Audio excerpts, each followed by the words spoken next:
Hello বন্ধুরা, বর্ষা সুন্দরী ইলিশ যেটা আমরা অনেক রকমভাবে তৈরি করে খেয়ে থাকি, কিন্তু ইলিশ খাওয়ার পরে লেজ আর মাথা যেটা গড়াগড়ি খায়, সেটা দিয়ে আজকে মজার দুটো রেসিপি তৈরি করব। তো নমস্কার, রকমারি রান্নাঘরে আরও দুটো রেসিপিতে আপনাদের সবাইকে স্বাগত।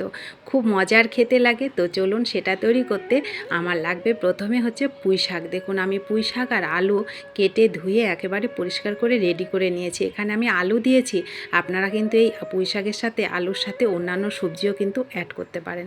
আর এখানে নিয়ে নিয়েছি আমি ঘাটকোল পাতা। তো এটাকে আমরা ঘাটকোল বলি, অনেকে খারকোল বলে, যে যে নামে ডাকেন, আপনারা হয়তো অনেক নামে ডাকেন, কিন্তু আমরা এটাকে ঘাটকোল পাতা বলি। তো এই পাতার বাটাটা কিন্তু খেতে অসাধারণ লাগে, তার সাথে যদি ইলিশ মাছের লেজাটা দেওয়া যায় তাহলে বলুন তো স্বাদটা কতটা মজাদার হবে। বুঝতেই পাচ্ছেন যারা খান। তো দেখুন এটা তৈরি করতে আমার প্রথমে ঘাটকোলটাকে লাগবে, আমি ছোট করে কেটে পরিষ্কার করে নিয়েছি ধুয়ে। আর হচ্ছে পেঁয়াজ, রসুন আর কাঁচা লঙ্কাটা নিয়ে নিয়েছি, সাথে নিয়ে নিলাম ইলিশ মাছের লেজাটা। আর এইদিকে পুঁই শাক আর আলুর সাথে মাথাটা নিয়ে নিলাম। এটা দিয়ে তৈরি করব দারুণ স্বাদের একটা চচ্চড়ি, যেটা গরম গরম ভাতে যদি এই দুটো খাবার থাকে, গরম ভাতটা যেন অমৃত মনে হবে, এতটা মজাদার খেতে লাগে। আর ইলিশ মাছ দিয়ে তো যেটা তৈরি করবেন সেটাই মজার লাগে। তো দেখুন প্রথমে আমি ঘাটকোল পাতাটাকে ভেজে নেব। 1 চামচ মতন সর্ষের তেল দিলাম, কালো জিরা দিলাম 1 চামচ। এখানে কালো জিরা আমি দিইনি, সরি, আমি সাদা জিরা দিলাম, আপনারা কালো জিরাও কিন্তু ব্যবহার করতে পারেন।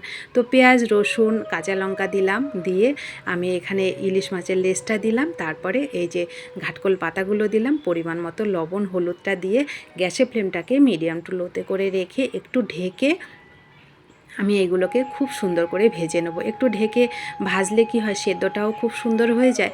আর দেখুন ভাজাটা কত সুন্দর হয়ে গেছে। ব্যাস এইবার এটাকে আমি নামিয়ে, এটাকে আপনারা মিক্সি জারে হোক, শিলনোড়াতে হোক, যেখানে খুশি বেটে নিলেই রেডি হয়ে যায় কিন্তু দারুণ স্বাদের ভর্তা। গরম গরম এই ভর্তা অমৃত মনে হয়। তো দেখুন রেডি হয়ে গেলে ওইটা, পরেরটা আমি এবার তৈরি করব। আবার কড়াইটা বসিয়ে দিয়ে পরিমাণ মতো তেল দিলাম, এখানে 5 ফোড়ন আর হচ্ছে সাদা জিরা ফোড়ন দিলাম, তারপরে আলুটাকে দিলাম, মাথাটাকে দিয়ে দিলাম, ইলিশ মাছের মাথাটা, পরিমাণ মতো একটু লবণ আর হলুদ দিয়ে এই আলুটাকে আগে একটু ভেজে নেব। তো লবণ আর হলুদ দিয়ে আলুটাকে ভাজলে কি হয়, বেশ আলুটাও সেদ্ধ হয়ে যায় আর কালারটাও কিন্তু খুব সুন্দর লাগে। তারপরে এখানে নিলাম আমি 1 চামচ সাদা শস্য, 1 চামচ পোস্ত, 1 চামচ সাদা জিরে আর হচ্ছে কাঁচা লঙ্কা। আদাটা আমি কিন্তু দিইনি। এইবার এই মশলাগুলো দিয়ে আমি এটা যে বেটে নিয়েছিলাম তার সাথে একটু জল দিয়ে আলুর সাথে সুন্দর করে একটু কষিয়ে নিলাম। তারপরে দিয়ে দিলাম, একটু কষানো হয়ে গেলে পুঁই শাকটা দিয়ে আরও কিছুক্ষণ আমি সুন্দর করে কষিয়ে নেব। অমৃত স্বাদের এই খাবারটা সত্যি অসাধারণ লাগে। আর ইলিশ মাছ দিয়ে আপনারা যা তৈরি করবেন সেটাই তো অমৃত মনে হয়, যারা ইলিশ প্রেমী আছেন। তো দেখুন, আর ইলিশ মাছের লেজাটা কিন্তু কাটার জন্য আমরা অনেকে খেতে চাই না। তো কাটা দিয়ে এইভাবে যদি আপনারা ভর্তাটা একবার তৈরি করে খান, তবেই বুঝতে পারবেন কতটা মজাদার। আর যারা খেয়েছেন তারা তো জানবেনই। তো দেখুন ভালো করে আমি পুঁই শাকটাকে কষিয়ে এইবার জল দিয়ে দিলাম, জলটা আর বেশি লাগবে না, একটু ঢেকে রান্নাটা তৈরি করে নিলাম। আমি কিন্তু মাথাটাকে ভাঙিনি, আপনারা চাইলে মাথাটা কিন্তু ভেঙেও দিতে পারেন। আলুটাকে একটু ভেঙে ব্যাস চচ্চড়িটা আমার রেডি হয়ে গেল।